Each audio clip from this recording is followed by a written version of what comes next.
Hello, my name is Artsy Sister, and today's art block I wanted to make it about romance painting. Romance is not like something that like appears like often in, well, at least in old paintings. It became more common after like the Rococo period, and then like in Romanticism, etc. So then like after like the 1600s, that's when you start seeing like romance paintings. And this first one is by Frederick Later, The Painter's Honeymoon. So then over there he's doing his painting and he has his little wife who silently judging the artwork that he's painting. But like I know it's like a cute romantic one, but like as somebody who draws, if there's like somebody over close to me looking at what I'm drawing, the drawing's not gonna come out well. People looking over my shoulder makes me nervous. But that's just me, maybe. Is that a self-portrait or is that a different painter? That's a self-portrait, Frederick Leighton. Him with his hollow blonde wife. And then he painted her there, you know. Well, it's called pen, but he's actually more like doing a sketch because that doesn't more like a pencil. But then again, and that's how most paintings start as sketches, so like that's how it was drawn in medieval times.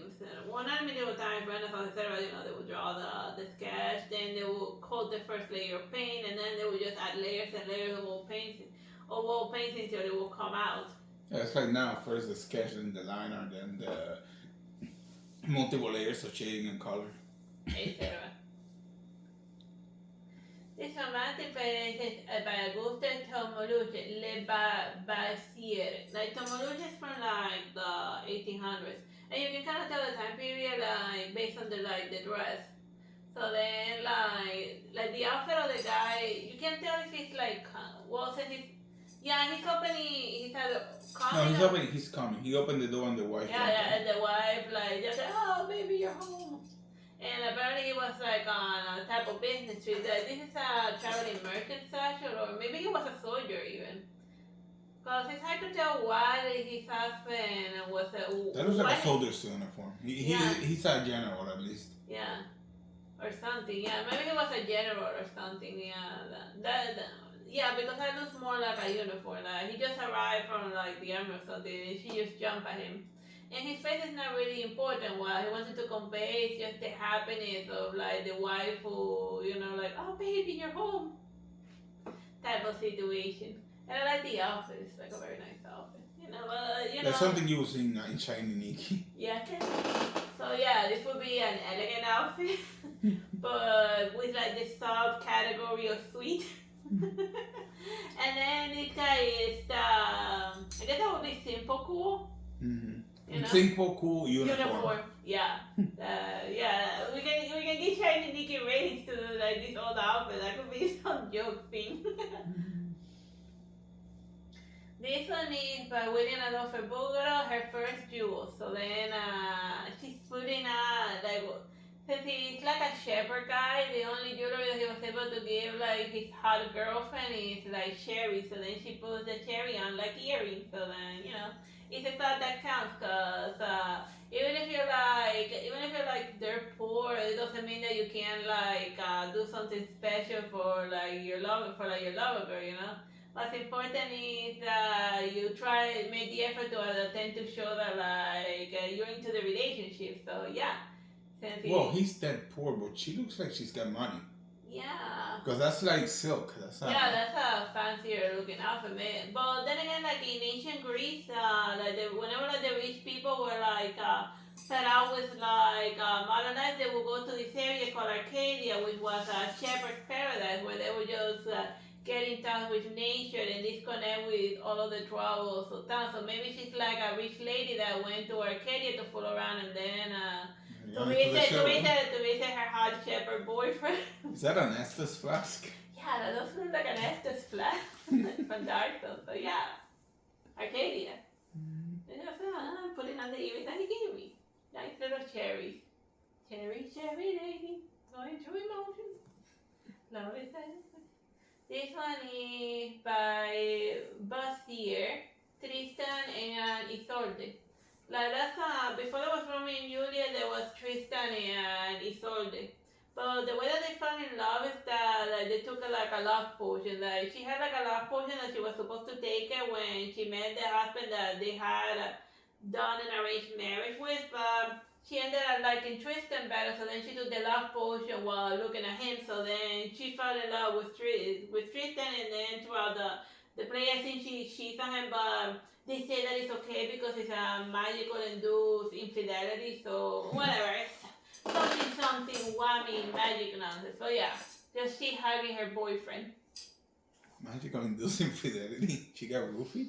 No. Roofing implies that it was it was accident. No. She purposely drank the potion. Gotcha. Whatever. All stories were weird.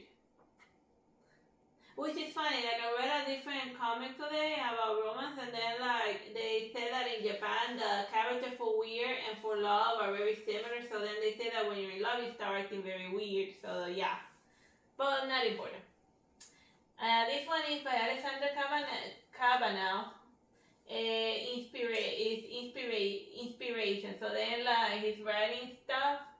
But then while imagining this shit, but then again, this bus, maybe like what he's seeing is like his dead wife or something while he's riding. So then he's getting visited upon by his ghost. So then by her ghost. So then oh, and she even like manifested with a moss rock. So then that's an interesting haunting. What's wrong with her legs? It's like transparent. You know, he has one leg and he has the other. You see? She's very skinny. It's because she's dead. Oh. It's a romance one, but the wife will be dead. So it's kind of like the movie. Remember the movie Ghost? It's like the ghost, but the chick is the ghost. So then, he's thinking about his poor dead wife. So that's kind of sad. Moving along, that's a romance painting. This one is by Carl Larson Lovers. So then, just then, they're going about, like hanging out in the woods, cause like that's the perfect, cause that was like people's favorite hangout spot to like commit infidelity and do stuff. And then they're hand holding, they're holding hands here, and then he's and then he's touching her waist. So then I don't know if she's removing the hand or putting it there, whatever coquettish thing she's up to. Yeah, it's like, I'm gonna get on this tree, and if you like me, you're gonna get on this tree too. It's Yeah. like, I'm gonna fall. Like, I don't Have you ever tried to climb a tree as an adult? It's not as easy as it used to be. And imagine doing like in this big dress. Like, How did she seriously, get how on there? how did she get on the tree? Well, I guess maybe it wasn't sketched from life. Maybe it was just. Yeah, that's no way this was sketched from life. Maybe just put people there and because it started to look cute, but like. Anyone who's ever tried to climb a tree as an adult knows that ain't happening in a big gown dress. Even if the guy lifts her up, and are they in a swamp? Yeah, it's on top of a swamp. Like when that branch breaks, they're going down. Yeah, because I see more water here. Like I don't know. That's a I don't know. Is this impressionism? No, I think it's realism. Oh. Like or maybe, well, then again, the dots in the background are more impressionist. So yeah, it's more impressionist style. It's like a weird hybrid. Who is this guy? I told you, Carl Larson. I think it's an American dude or something. Oh yeah, they like to mix up. Since they didn't have the French Academy being like uber dictators, then they were able to do their own things because it's America. we don't do what the French tell us. We tell the French what to do. Whatever. This one is Gustave Courbet. I don't think he had the name of a fancy car, but he was their poor back then. 1854, Lovers in the Country. So is he the one who had like a million child? No, you're thinking of Amir, Oh yeah. who had like 14 children, and then he kept wasting all of his money in ultramarine, in lapis lazuli to make those fancy blues, and We're starving to death. Well, I must buy some. I need more lapis lazuli for my painting. You're sniffing the lapis lazuli. Alright, back to the Corvette. Back to this Corvette. So then, like I don't know if you can tell, but that's like I seen some portraits of this Corvette guy. So then, that's him holding hands with his lover. So Like since he was like a realist type of guy that if he wanted to paint as he saw reality, then you like it's as close as it, so you can tell like he didn't wasn't too much embellishment. Maybe he like painted while looking at a mirror. It seems like a weird artwork pose, but yeah. I would have guessed romanticism, but no. No, it's a realism.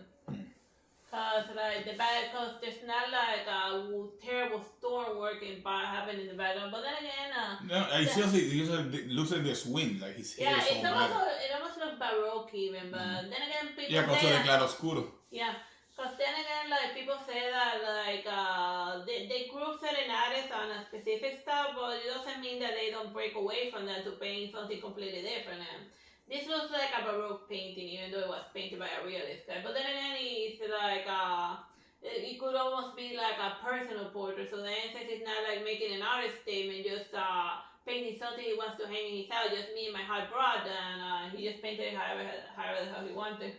Yeah, because that's the thing. In school, they like to pigeonhole these artists into like very specific because it's very easy to teach. This person only painted this style. This person only painted that style. Not true.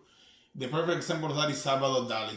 And Picasso. Who went to therapy, whose art involves in several different ways. And Salvador Dali, who they only teach about his about his surrealist stuff. But he also did impressionist. He did abstract expressionism. He did watercolor. He painted a lot. He painted with Crayola. He's got like a bunch of like. Yeah. And he even did pencil drawing. He did a lot of work. But they only teach you about the. Or when they teach Van Gogh, that they only teach his paintings, but most of his artwork were drawings, realistic drawings of hands, people, stuff, you know. Augusta Klimt, his other stuff. Yeah, the stuff he did in the academy back when he used to paint feet. Back when his brother. Like if I show you an early Gustav Klimt, you wouldn't be able to tell it's Gustav Klimt. Well, kinda. But even back then, he didn't know how to draw a heart shape. He painted he painted the stuff of the chicks. He liked them bushy. Oh yeah, so this is Edmund Blair Leighton, and he's English, and then it's 1972 till death do us apart. So then it's a woman going after her wedding or coming away from her wedding. You know, that she got married. She's sad. Yeah, cause like this painting shows that she's like a gold digger. Cause maybe that's the dad bringing her to marry. No, but usually they're walking away from the altar, and that only happens after they're married. Oh yeah, you're right. You know, like when they're making their way to their carriage. So, and look at this woman here. Yeah, she's silently judging everyone. Yeah, and this is from like the woman's side. So then, also here there's this guy as well, and she's lowering her gaze while passing by this guy. Cynthia, this guy is actually the guy that she actually wanted to marry. And she's like, I'm sorry, I didn't marry you. I don't want to look at you right now. I'm sorry, but it's an arranged marriage, you know, like, dude, this guy paid us a lot of money for that vagina, so you gotta marry this old guy. Because of money. And the other guy's like, yeah, I got my trophy wife. I got a trophy wife. Envy me.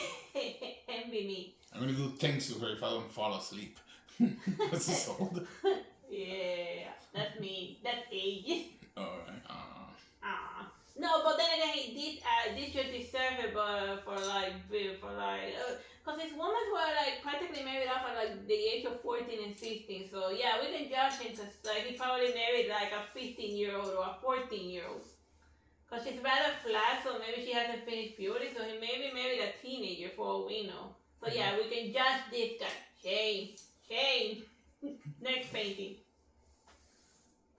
Botero. Fernando Botero, 1932. Couple dancing, 1982. So it's just a nice romantic. You take your wife and you go out dancing, and there's alcohol. Just be careful, like they're definitely gonna break the bottle. There's like the kid, like there's a little girl. Yeah, there's a reflection of somebody's hat up there. It's like what's going on there? So peeping Tom maybe. Whatever. No, but they're in a public cynical. There's another like there, so. I have a lot of questions about that hat up there. Yeah, whose head is that? Yeah, because it's not his reflection and it's not her reflection. So then who that? Yeah. That's good painting that. They are just one detail and then you start asking questions. So yeah. It's just potato dancing with waifu, with chubby waifu. Or maybe originally he meant to make her black hair, but then he realized that the guy's body was also black, so it was gonna blend together. So then they maybe made him ginger instead. But forgot to change it up there. Yeah, and then he'd be like, I forgot, screw it. Nobody's gonna notice, and like no YouTuber in a million years is gonna look at this and say I made a mistake on my painting. Yeah, it's a mistake. Oh yeah, Botero, from 2025, we're calling you out. Yeah. You forgot What? Explain to us. What is that? Oh, Botero's still alive? Yeah, I think he's still alive. Botero, if you're watching this... Well, actually, let's say it in Spanish because it's Spanish. Oh. Botero, ¿qué es ese sombrero? Estoy muy confundida porque hay ese sombrero ahí. Okay, whatever. Enough Spanish. Moving along. This one is by Jehan George Videt. And it's called The Final Touch. So then, like, this guy's dressing in a matador outfit with the help of, like, his wife over there. Do they want to kill him? Why are they putting red on him? Because we're both hunting. Yeah, but you taunt him. You don't taunt him with your body. Well, that's a tragedy waiting to happen. Or just like you know how like women put like things in order to like look skinnier? Well, this is the guy version of it. And then this guy over there, the servant over there, he's like flirting on that guy's hot wife because I don't know if you can see it, he has like white hair. So then like it's a very machismo tradition of like the 1800s for like these dudes to like marry ridiculously young maidens. And then on the background, she's flirting. Well, this is more like flirting. She's like moving her head. Don't kiss me. Like my husband's right there, waiting till like he gets mauled by, waiting till the bull kills him, and then we can marry. But yeah, this is a tragedy waiting to happen. I think this is a story of the two bullfighters from Spain folklore. Where there's like an older bullfighter who realizes that his girlfriend cheating on him, and he notices in the middle of the bull run when he sees the other guy talking to her, and then the bull kills him. Yeah, because he gets distracted. Because he notices his hot wife flirting with like the young guy, and then he realizes that the one with the horns was actually him. Because like in Spanish, when a chick is cheating on you, it says that te está poniendo los tarros. She's giving you the horns. She's giving you the horns. Making a reference to this whole thing about the bull and the matador and all of that. Yeah. It's still running, right? Yeah, it's still running. This one is... That's the Scala Rosa. Oh yeah, those look like the Wish for La Rosa. That's the Wish for La Rosa from... Yeah, well this is Cinderella and like the Prince. Oh yeah. Yeah, that's a 5-star miracle outfit if I ever seen one. Yeah, even the crown tiara, like that is a Scarlet, that is a Wish for La Rosa if I ever seen it. Mm-hmm. Nice outfit by the way, 5-star, elegant. Mm-hmm.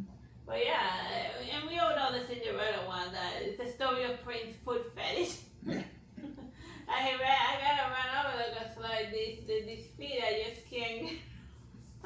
This is awesome feet, I want to see Quentin Tarantino do Cinderella. I think Quentin Tarantino has to do Cinderella. He just has to. And like 80% of the movie has to be glamour shot of Cinderella's feet. But yeah, you're in front of the movie, Quentin Tarantino. Cinderella, low-hanging fruit.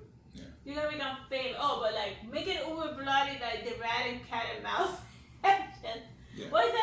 Or maybe do like the Russian Cinderella where she burns the wicked stepmother or something. Yeah, he has like a flamethrower thing going on. No, like you know what those dark torches that has a skull? Like it shoots fire and she burns the entire house to the ground. Uber metal.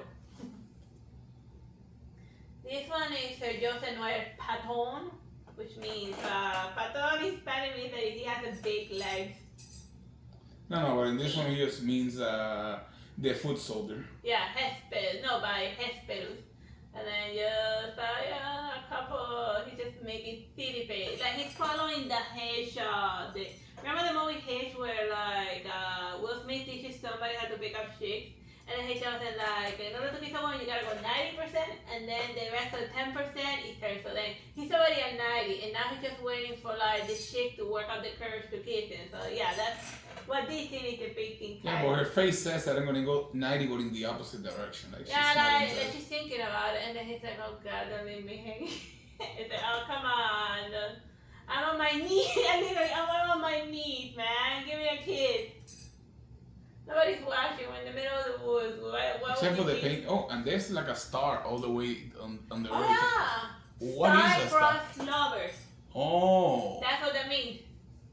That's why it has a star, even though it looks like the more. Well, it's actually some kind of sunset in the background. So then the star up there. It's a North Star, yeah.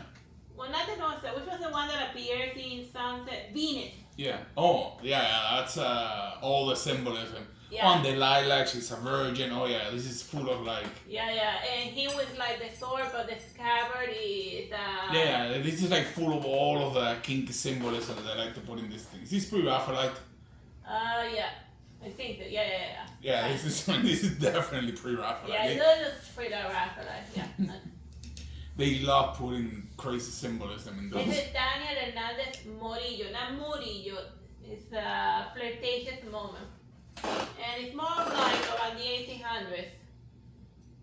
And then, it's kind of like, remember that Boucher painting of the woman in the swing? Well, this is him getting his girlfriend on the swing. And then they're just being cute about it. Or maybe they're getting into position for something else. Yeah, it's getting in. Whatever. We don't know. Yeah, they're getting into position for something else. That's why he has to prop her up. This one is. Oh, I don't know the spider webs. No, that's just the painting cracking. Edward Luis, the Buffet Love Laces. The adoption of Clarissa Harlowe,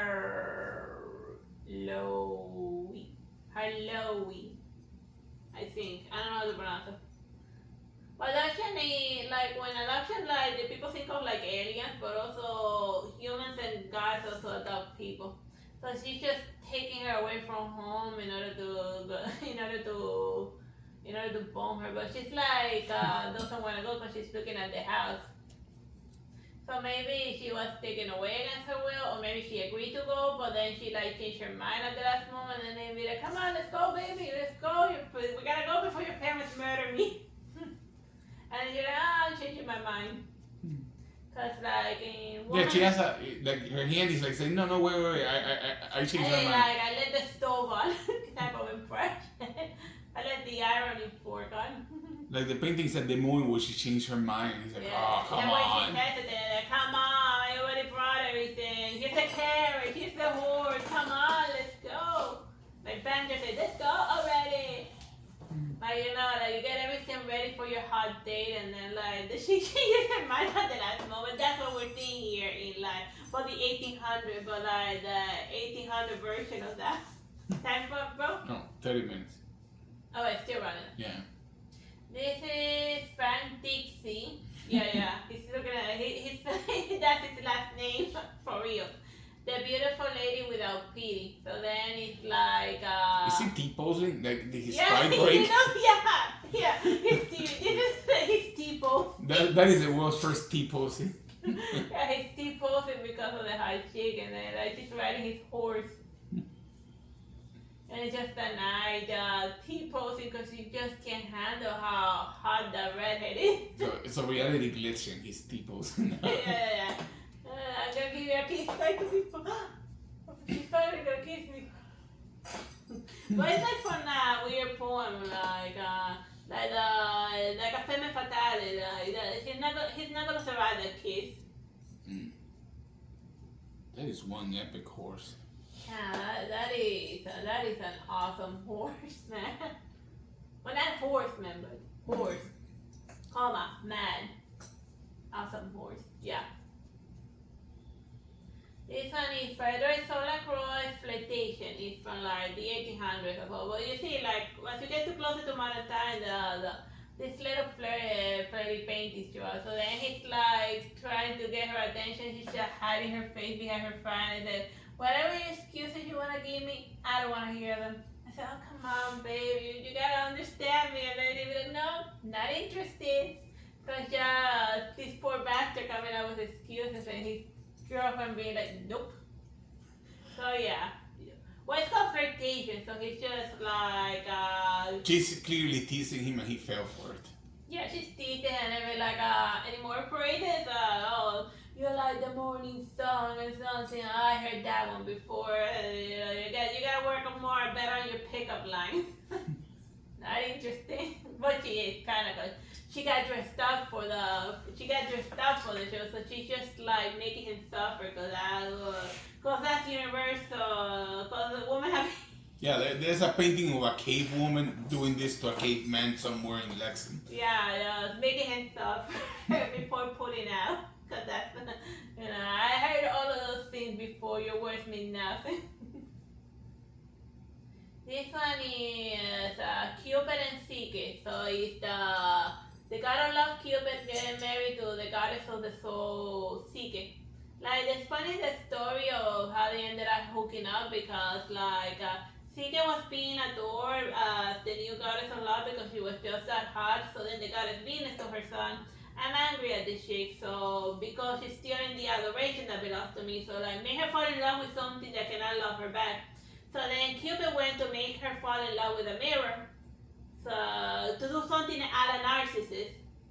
But then his arrow ricocheted from the mirror and then it hit him instead. So then he ended up falling in love with her. How does that even happen? Now I'm curious. I don't know, weird, I don't know, maybe a strong reflex spell or something. So then he ends up falling in love with her, but he has to hide the fact that he married the chick from like his mother Venus because he doesn't want that, because he knows that crazy mother-in-law type of situation. Like my mother hates my wife and she's gonna murder her if she finds out that I'm hanging out with her type of situation. But yeah, so then it's Cupid, but it's interesting that his wings are like depicted like butterfly wings. It's not very often that they show Cupid with butterfly wings instead of angel wings, so that's interesting. And even this little Cupid as well, or the fancy wings as well. How come she didn't get snakes for hair like all the other people that went against Aphrodite? It's like, that's like her thing. Well, she got to become a goddess. It was her son's first wife, the first one that he ever loved. So, she had to put up with her.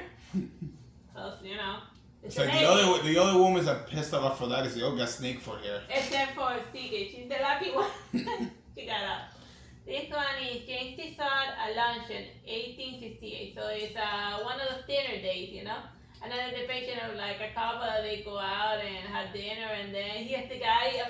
I am so interested in everything you had to say. Can we bond later? Oh, and the dog. Look at the dog. The dog being like, what the hell are you looking at? And the chastity dog.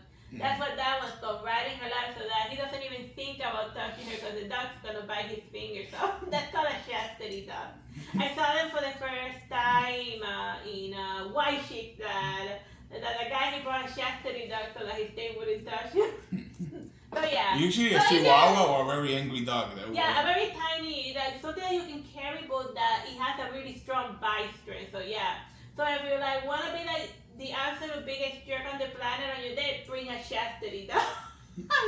So that if I should bored for whatever that he tries to touch you or barks at you, or a chastity cat also. Yeah. Unless scratches a lot. But yeah. Bring a pet to your first date. That's brilliant. Yeah, that's brilliant. If you don't want to put out and you just bring a chastity pet. Or chastity monkey. That would be a weird, aesthetic thing to bring. But no, either a dog or either a cat or a very angry chihuahua. Or your friend's very angry chihuahua if you don't own a dog. Let's make that a thing. Let's start telling people to bring dogs to dates. Yeah, chastity dog. Yeah. Chastity pet. If you like 100% don't want to put out in like the first date, just bring that to keep him in suspense. Cause it's not you that's keeping him from like getting at you. It's the dog. It's the animal. And you gotta look after the dog. It's your responsibility. You just This is Kate Nielsen, Prince Lindworm. Oh, this is a weird story. Like, they're at their wedding. So, like, basically, there was a queen that couldn't give birth. And then she goes to, like, a hag. And then the hag gives her 2 roses. And then he said, like, if you eat this rose, you're going to give birth to a girl. That rose is going to be a prince. So then she eats the first rose. And then she ends up liking the flavor. So then she eats the other rose. So then she eats both roses. So then since she ate both roses, she gave birth to twins. But then one of the twins was born as a weird dragon person. So then he slid her away, and then one day when his twin brother, his normal human twin brother is getting married, he'd be like, I'm the firstborn, so you're not getting married until I get married. But this guy has the bad habit of eating his wife whenever they displease him. So then this one, since he kept murdering all of the princesses from the regions, then they gave her like the landlord's daughter in order to Prince Lindworm. So then she's the only one that manages to break the curse. Because since she was good to a weird troll, he tells her how to break the curse by using a whip and, doing like one of the craziest, most kinkiest types of striptease that ever was. Like the first striptease in like a fairy tale stories, one of these is in the Prince Leroy one. And it also includes a little bit of sadomasochism with a whip. So it's a very kinky night. So she had to dance, get naked, and hit him with a whip? No, she removes one fabric of clothing, and then he has to remove one layer of dragon scales. And then as he kisses it, and then when he goes to eat her, she hits it with a whip, so then he backs away. So then they keep doing that until he recovers his humanity. And then he becomes like a normal person, and he stops murdering people, murdering his waifus, and they live happily ever after. That checks out. Yeah, that checks out. All he needed was a strong woman to put him in his place. Yeah, with a whip. With a whip. And I guess that's what he's into, Prince Leroy. So yeah, some guys that like to get whipped, and that's alright. Moving on.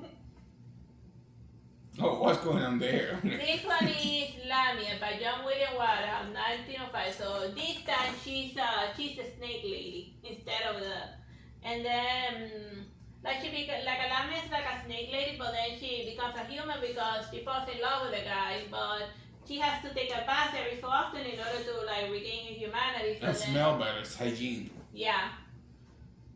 So then one day he spies and he sees that he has a snake lady wife. So yeah, that eventually causes trouble. But this is before them. That's why they put the lady like this, but also like her snake skin in like the floor and stuff. But she just became human in order to like, it's a little mermaid but with a snake lady instead. Little Medusa. Little Medusa. Little snake lady Medusa. Little Lamia. You're such a hot prince. But since so then she becomes a human person.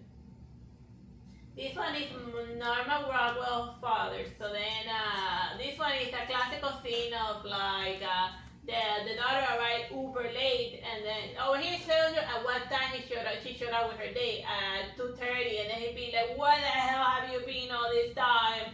You're grounded." And you can see over here that it's prom night because it has all of the prom related stuff. So you can already guess what they have been up to up until that hour. Nobody arrives that late if they haven't been doing stuff. And then they say, you're grounded, and I'm 18. Well, you're still grounded while I might have my rules. And the dog is just like here laughing at them. Because what the hell? So yeah. Oh, he's making eye contact with the kid, not with her. As he's saying, wait, why are you bringing my daughter at this ungodly hour? Yeah. Like And they're all looking at the clock. Yeah. You lose track of time, what the hell? Well, like he's making eye contact with him, and then he's looking at the clock. Yeah, no, she's looking at the clock, and but his eye's not looking down at her. He's looking at the kid like, I'm gonna murder you as soon as my daughter as soon as my formerly virgin daughter goes upstairs, I'm going to murder you, because that's like the American tradition to murder. Murder the daughter's boyfriend if he brings her home late. Oh yeah, tell me about it. So yeah, and while the dog is just casually watching the show, yeah, we're gonna eat human meat tonight. This one is their Alma Tadema courtship or the proposal 1892. So yeah, this one over here you're looking at like the wedding ring. So then like this guy is asking this woman for marriage, and she's pretending to think about it. Should I marry this guy? Should I? Like, yeah, she just coquettishly keeping him in suspense. So, are you gonna do it? Are you gonna marry? He said, huh? And he said, But then she's like smiling, she's just teasing him. And it also like breaks the fourth wall because she's looking at the audience, like asking, should I marry this dweeb? Should I? Yeah, like he's asking the Should I marry or should I not marry? You know, like women like to tease their lovers and stuff. So it's going well, right? Yeah, still. This one is Tamara de Lepinka y Deal, 1931. So it's just a simple painting. She was like her lover boy. But Lepinka has a very interesting style. That's like completely wrong. They call it soft cubism, but I just call her Lepinka style because eventually once you get to Valentine, artists try to come out with like their own ninja way, you know, their own unique way of painting. That way, when people see this, they see, oh, this is a Tamara de Lepinka painting, you know. Easily identifiable. It's not like in Baroque that a lot of paintings kind of look alike, and even more so in like in the Academy period of like the 1800s. And the pre-Raphaelites, they all look alike also. Kinda. So yeah, like since it's dressed in blue and you see the ships, she's like saying goodbye to her sailor boy boyfriend. You know, like this is like I'm not gonna be able to see you for like a long time because like he's gotta go sail around the world and stuff. Or maybe he's riding the Titanic for all we know. I mean, those look like Titanic ships. For all we know, this is the last time he's gonna see the poor bloke. Yeah, I was trying to know the name of the chip is Lepinka, but no, that's the That's art. she put her signature in the ship. A very clever place to put it, you know? As a relationship. The relationship painting. Oh, what? This is the lovers by René Magritte. It's like a surrealist painting. So it's just, you got the two lovers and then they're kissing, but they're wearing like sacks on their heads. Because I guess it's some asphyxiation stuff. Yeah, this one into a lot of weird stuff. Yeah, this is like the early secretion of autoerotic asphyxiation in a painting. So yeah, hang that in your like kinky dungeon in order to pretend to be artistic. Yeah, your 50 Shades of Grey dungeon. Like. Yeah. Oh yeah, it's still running. Yeah, it's still running. So yeah, fun paint. Yeah, remember René Magritte. Yeah, that painting. That's the guy who says that this is not a pipe when it clearly is. Yeah, and this is not erotic asphyxiation. This is the lover. Very different. But then nobody knew what anyone was doing like in the early 19th century because like people be uber depressed and they still be uber repressed right now. Moving along. And we got full circle. So yeah, we end the relation with the lovers kissing while having sex in their faces cause whatever. Bye bye. Happy Valentine's Day. Bye bye. God bless. Don't forget to give it likes and subscribe.